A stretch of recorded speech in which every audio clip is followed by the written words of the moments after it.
کہ کہیں کسی جگہ وہ پکڑی نہ جائے۔ وہ باہر رہ کر شیر خان کی مدد کر سکتی تھی، اگرچہ علاقہ اس کے لیے اجنبی تھا، مگر روبی کے پاس تجربہ تھا، جرت اور دلیری تھی۔ مال گاڑی کی رفتار ہلکی ہونے لگی۔ روبی نے جھانک کر دیکھا، دور اسے ریلوے کے سگنل نظر آئے، کوئی اسٹیشن آ رہا تھا۔ مال گاڑی عام طور پر چھوٹے چھوٹے اسٹیشنوں پر کھڑی نہیں ہوا کرتی، مگر یہاں شاید گاڑی کے ساتھ کوئی ڈبہ لگنے والا تھا۔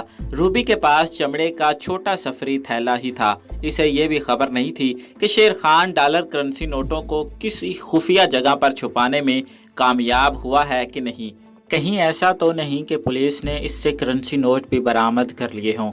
یہ بات روبی کے لیے بلا شبہ تشویشناک تھی۔ ٹرین کے ارد گرد اب 2 مزید ریلوے لائن نمودار ہو گئی تھی۔ ٹرین کی رفتار مزید کم ہو گئی تھی۔ روبی ڈبے کی دیوار سے اس طرح لگ کر بیٹھی تھی کہ باہر سے اسے کوئی نہیں دیکھ سکتا تھا۔ یہ ایک چھوٹا سا اسٹیشن تھا۔ ٹرین ریلوے یارڈ میں ہی ایک دھچکے کے ساتھ رک گئی۔ روبی نے سر باہر نکال کر دیکھا، گارڈ کے ساتھ 2 آدمی چلے آ رہے تھے۔ وہ جلدی سے پیچھے ہٹ کر دیوار کے ساتھ لگ گئی۔ گارڈ اور ریلوے کے آدمی ڈبے کے قریب سے گزر گئے۔ ان میں سے کسی کی آواز آئی، دلی تک ٹرین رن تھرو جائے گی، بریکیں ایک بار پھر چیک کر لینا۔ روبی کے کان کھڑے ہو گئے۔ یہ مال گاڑی یہاں سے دلی جا رہی تھی۔ روبی دلی جانا نہیں چاہتی تھی۔ وہ شیر خان کے بغیر کہیں جانے کا تصور بھی نہیں کر سکتی تھی۔ جب گارڈ وغیرہ کی آوازیں دور چلی گئی تو روبی نے ڈبے کی دوسری طرف جھانک کر دیکھا۔ ادھر اونچی نیچی چھوٹی چھوٹی بنجر ٹیکریاں تھیں۔ اس نے ڈبے میں سے نیچے چھلانگ لگا دی۔ چھلانگ لگاتے ہی وہ بھاگ کر ایک ٹھیکری کے پیچھے ہو گئی۔ وہ جتنی تیز چل سکتی تھی چلنے لگی۔ اس کا حلیہ سیاہوں جیسا تھا، مٹیالے رنگ کی پتلون اور جیکٹ، کندھے سے لٹکا ہوا چمڑے کا تھیلا۔ اس کے پاس انڈین کرنسی میں بھی کچھ نقدی موجود تھی۔ جب وہ اسٹیشن سے کافی دور نکل آئی تو کیکر کے ایک درخت کے نیچے بیٹھ گئی۔ دھوپ نکلی ہوئی تھی اور فضا میں گرمی تھی۔ روبی کو پسینہ آ گیا تھا۔ اسے پیاس محسوس ہوئی، مگر وہاں پانی کہیں نہیں تھا۔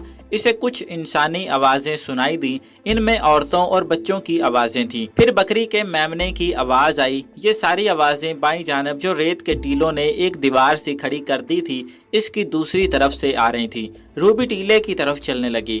ٹیلے کے اوپر جا کر اس نے دیکھا کہ دوسری طرف کچھ فاصلے پر خانہ بدوشوں نے ڈیرا ڈال رکھا ہے۔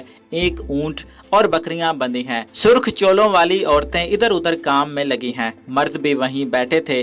روبی کو سخت پیاس لگ رہی تھی۔ ان خانہ بدوشوں کے قریب پہنچ کر روبی رک گئی۔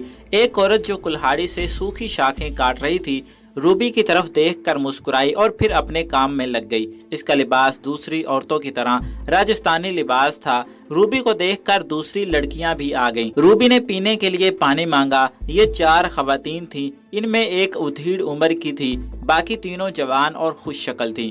رنگ گہرے سانولے، آنکھوں میں صحرائی ہرنوں والی چمک، بال بھورے۔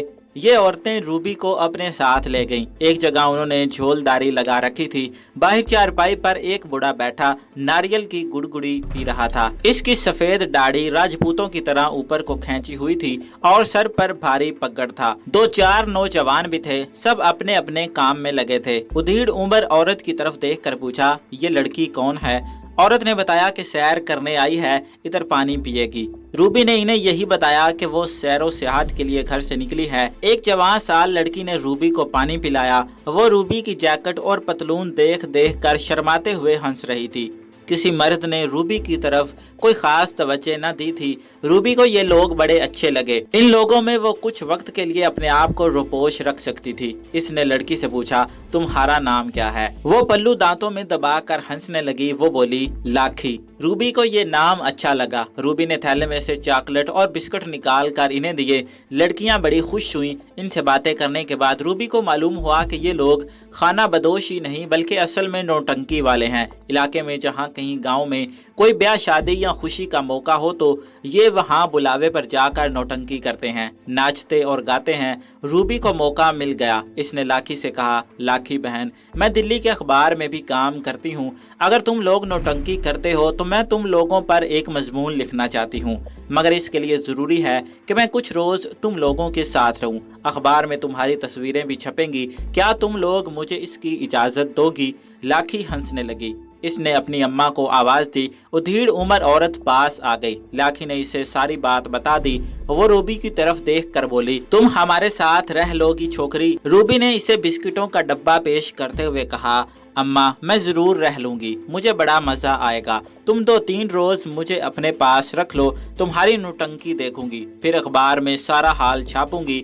دلی گجرات کے لوگ بھی تمہیں جان جائیں گے اور تمہیں بلایا کریں گے۔ یہ بات ادھیڑ عمر خانہ بدوش عورت کو بہت پسند آئی۔ اس طرح سے اس کے کاروبار میں ترقی ہو سکتی تھی۔ اس نے اپنے باز سے بات کی جو چارپائی پر بیٹھا ناریل پی رہا تھا۔ بوڑھے نے ساری بات غور سے سنی، پھر سر کو اس بات میں ہلایا۔ روبی بڑی خوش ہوئی۔ خانہ بدوش لڑکی لاکھی نے باری باری سب کو روبی سے ملوایا۔ ان میں اس کا خاوند، اس کے 2 بھائی اور ایک بہن بھی تھی۔ یہ سب آپس میں ہی رشتہ دار تھے۔ 2 چھوٹے لڑکے بھی تھے جن کے بارے میں لاکھی نے روبی کو بتایا کہ یہ دونوں نوٹنکی میں شیشہ ترنگ بجاتے ہیں اور اس کے ساتھ ناچتے بھی ہیں اور رام لچھن کی نوٹنکی بھی کرتے ہیں۔ روبی نے انہیں اپنا نام کوشلیہ بتایا تھا۔ تب روبی بوڑھے کے پاس گئی اور جیب سے 50-50 کے 2 نوٹ نکال کر اس کی خدمت میں نذرانہ پیش کیا، جسے بوڑھے نے بڑی جلدی قبول کر لیا اور روبی کے سر پر ہاتھ پھیرا۔ دوپہر کو روبی نے ان کے ساتھ ہی کھانا کھایا۔ روبی لاکھی کے ساتھ ایک درخت کی چھاؤں میں بیٹھ کر باتوں میں مصروف ہو گئی۔ دھوپ کے ڈھلتے ہی خانہ بدوشوں نے چلنے کی تیاری شروع کر دی۔ روبی نے لاکھی سے پوچھا کہ تم لوگ یہاں سے کس طرف جاؤ گے؟ لاکھی نے بتایا کہ ہول گڑھ گاؤں کے رانا کے بیٹے کی سالگرہ ہے، وہاں رات کو نوٹنکی کریں گے۔ ابھی چلیں گے تو شام تک ہول گڑھ پہنچ جائیں گے۔ سامان اور جھولداریاں اونٹ پر لاد دی گئیں۔ عورتیں بچے دوسرے اونٹ پر بیٹھ گئے۔ روبی اور لاکھی گدھوں پر سوار ہو گئی اور یہ خانہ بدوش کنبہ ایک طرف چل پڑا۔ کوشلیہ یعنی روبی کو ان نوٹنکی والے خانہ بدوشوں کے پاس چھوڑ کر ہم واپس شیر خان کی طرف چلتے ہیں۔ جب تھانے دار نے اسے ہتھ کڑی لگوا کر سپاہیوں کے ساتھ تھانے کی طرف روانہ کیا تو شیر خان کو روبی کے بارے میں تشویش ہوئی۔ ظاہر تھا کہ پولیس پارٹی CID انسپیکٹر مکن لال کے ساتھ ریلوے اسٹیشن پر جا کر روبی کو بھی حراست میں لے لے گی اور خدا جانے اسے کہاں رکھا جائے اور اس پر کیسا کیسا تشدد کیا جائے۔ شیر خان کا ذہن روبی کی طرف سے سخت پریشان تھا۔ تھانے میں اسے حوالات کے اندر بند کر دیا گیا۔ تھانے دار جب انسپیکٹر مکن لال اور 4 سنتری کے ساتھ اسٹیشن آیا تو ویٹنگ روم خالی تھا۔ روبی وہاں نہیں تھی۔ تھانے دار نے انسپیکٹر کی طرف دیکھا، وہ یہیں کہیں ہوگی۔ انسپیکٹر نے ویٹنگ روم سے باہر نکلتے ہوئے کہا۔ اسی وقت سپاہی تھانے دار کے حکم سے ادھر ادھر بھاگ دوڑ کر روبی کو تلاش کرنے لگے، مگر اس وقت تک روبی مال گاڑی میں سوار ہو کر ان کی پہنچ سے دور نکل چکی تھی۔ انسپیکٹر مکن لال کی سمجھ میں نہیں آ رہا تھا کہ لڑکی کہاں نکل گئی۔ وہ تھانے دار کے ساتھ اسٹیشن کے گیٹ پر گیا، ٹکٹ چیکر سے پوچھا۔ ٹکٹ چیکر نے انہیں اپنے اور شیر خان کے درمیان ہونے والی گفتگو بتا دی۔ مکن لال، یہ دونوں پاکستانی جاسوس ہیں اور بڑے خطرناک جاسوس معلوم ہوتے ہیں۔ میں حیران ہوں کہ لڑکی کو کیسے معلوم ہو گیا کہ پولیس اس کے خاوند کو پکڑنے کے بعد اس کو پکڑنے آ رہی ہے۔ انسپیکٹر بھی اپنی جگہ حیران اور تذبذب میں تھا۔ وہ اس شہر میں اجنبی ہے، ہم اسے جلد ڈھونڈ نکالیں گے۔ تم شہر کی ناکہ بندی کر دو۔ وہ تو میں ابھی کرا دوں گا، مگر یہ مت بھولو کہ ان پاکستانی جاسوسوں کے آدمی ضرور یہاں موجود ہوں گے جنہوں نے لڑکی کو چھپا لیا ہوگا۔ تھانے دار نے کہا، پولیس نے شہر کی ناکہ بندی بھی کر دی ہے اور شہر میں روبی کی تلاش بھی شروع ہو گئی ہے۔ شیر خان سے پوچھ گچھ کی گئی کہ اس کی بیوی یا ساتھی لڑکی کہاں جا سکتی ہے اور یہ کہ جودھا پور میں ان کے دوسرے ساتھی کہاں رہتے ہیں اور ان کا اڈا کہاں ہے۔ شیر خان نے یہ سن کر اطمینان کا سانس لیا کہ روبی پولیس کے قابو میں نہیں آئی تھی، مگر ساتھ ہی اسے فکر لگی تھی کہ روبی کے لیے یہ ملک اجنبی ہے، وہ کہاں جائے گی۔ اس نے پولیس کو صاف صاف بتا دیا کہ وہ لنکا سے انڈیا میں آئے ہیں اور پاکستان جا کر نئی زندگی شروع کرنے کا ارادہ رکھتے تھے۔ دونوں کی منگنی ہو چکی ہے اور انہوں نے پاکستان جا کر شادی کرنی تھی۔ تھانے دار دانت پیستے ہوئے کہا، شادی تو ہم تمہاری یہیں کرائیں گے۔ اب رات شیر خان پر تشدد شروع ہو گیا۔ اگر اسے سخت جانی کی عادت نہ ہوتی تو پولیس تشدد سے بہت جلد اس کی موت ہو جاتی، مگر وہ زندہ رہا۔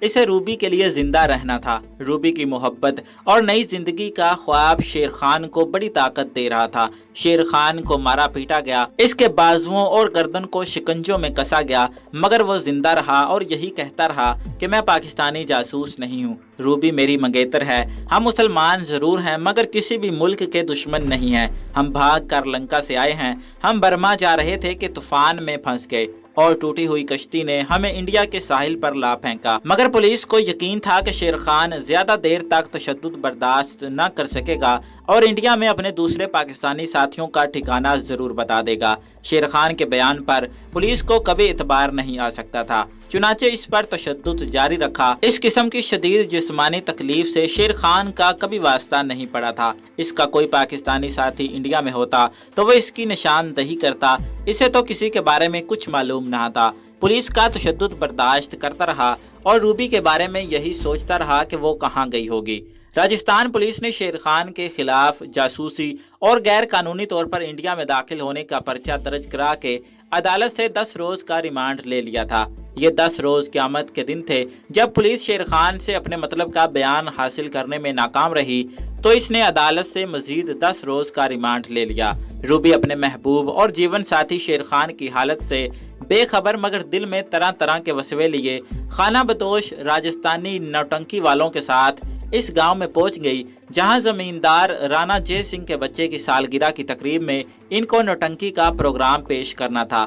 روبی کو اس حقیقت کا شدت سے احساس تھا کہ پتلون اور جیکٹ کے لباس میں وہ دوسروں کی نظروں میں آ سکتی ہے، چنانچہ اس نے لاکھی سے کہا، میں چاہتی ہوں کہ تمہاری ہی طرح کے کپڑے پہن کر تمہارے ساتھ رہوں تاکہ مجھے تم لوگوں میں اجنبیت محسوس نہ ہو۔ اس طرح سے میں تم لوگوں کے زیادہ قریب ہو جاؤں گی اور اپنے آپ کو اجنبی محسوس نہیں کروں گی۔ ان لوگوں کو کیا اعتراض ہو سکتا تھا؟ چنانچہ لاکھی نے روبی کو خانہ بدوش عورتوں کا لباس پہنا دیا۔ اس لباس میں روبی ان لوگوں کی طرح نظر آنے لگی۔ اس کے بال گردن تک کٹے ہوئے تھے۔ لاکھی نے ماتھے پر چاندی کا ٹکا بھی سجا دیا۔ اب اسے کوئی مشکل ہی سے پہچان سکتا تھا۔ چنانچہ جب نوٹنکی والوں کی یہ ٹولی رانا جے سنگھ کے گاؤں میں پہنچی تو روبی خانہ بدوش لڑکی کے بھیس میں تھی۔ وہ لوگ سورج غروب ہونے سے ذرا پہلے گاؤں میں پہنچے۔ گاؤں والوں نے ان کی بڑی آؤ بھگت کی۔ رانا جے سنگھ نے انہیں ایک حویلی میں ٹھہرایا۔ رات کو نوٹنکی کا پروگرام تھا۔ لاکھی اور دوسری عورتوں اور مردوں نے رات کے کھانے کے بعد تیاریاں شروع کر دیں۔ گاؤں کے باہر ایک کھلی جگہ پر دریاں بچھا دی گئیں۔ گاؤں کے مرد عورتیں دائرے کی شکل میں آ کر بیٹھ گئے۔ نوٹنکی والوں نے ایک پردے کی اوٹ میں اپنے لیے جگہ بنا لی تھی۔ لاکھی کی ماں اور روبی دونوں ان سازندوں کے پہلو میں بیٹھی تھیں۔ لاکھی کی ماں کو بھی مردوں کے ساتھ گانا تھا۔ رانا جے سنگھ اپنے 6 سالہ بیٹے کے ساتھ آ گیا۔ رانا جے سنگھ ایک جوان آدمی تھا، اس کی بیوی ساتھ نہیں آئی تھی۔ صحرائی رات خاموش اور سحر زدہ سی تھی۔ نوٹنکی والوں کی ٹولی میں لاکھی اور ویر بالا 2 بہترین گانے اور ناچنے والیاں تھیں۔ دونوں کو پردے کی اوٹ میں تیار کیا جا رہا تھا۔ رانا جے سنگھ اپنے بیٹے کو پہلو میں بٹھائے ایک کاؤچ پر براجمان تھا اور بڑی قیمتی سیگار پی رہا تھا۔ اس نے اپنے مختار کار کو اشارہ کیا اور کہا، انہیں کہو شروع کریں۔ سازندوں نے رانا کا اشارہ دیکھ لیا تھا۔ اس سے پہلے کہ مختار کار ان کو کچھ کہتا، نکارچی نے نکارے پر چھڑیاں چلانی شروع کر دیں۔ شیشہ ترنگ والے لڑکے بھی اپنے شیشے کے ساز بجانے لگے۔ روم مستی باز بہادر کی داستان الفت کا یہ کھیل صحرائی رات میں ستاروں کی چھاؤں میں جاری رہا۔ روبی نے اس دوران محسوس کیا کہ رانا جے سنگھ کبھی کبھی بڑی گہری نظروں سے اسے دیکھ لیتا ہے۔ اس نے کوئی خیال نہ کیا۔ اصل وجہ یہ تھی کہ اپنے گورے رنگ اور دلکش شہری نین نقش کی وجہ سے وہ خانہ بدوشوں کے لباس میں بھی ان خانہ بدوشوں کی لڑکیوں سے بالکل مختلف لگ رہی تھی۔ وہ ایسی جگہ پر بیٹھی تھی جہاں رانا جے سنگھ کی نظریں اس پر بڑی آسانی سے پڑ سکتی تھی۔ رات کے 3 بج رہے تھے جب نوٹنکی ختم ہوئی۔ روبی نے پردے کے پیچھے جا کر لاکھی اور ویر بالا کو مبارکباد دی اور اس کے رقص کی بڑی تعریف کی۔ سب لوگ اپنی اپنی چیزیں سمیٹ کر حویلی میں آ گئے جہاں ان کی رہائش کا انتظام کیا گیا تھا۔ لاکھی، ویر بالا اور روبی اور دوسری عورتیں پردہ لگا کر قالین پر سونے کے لیے لیٹ گئیں۔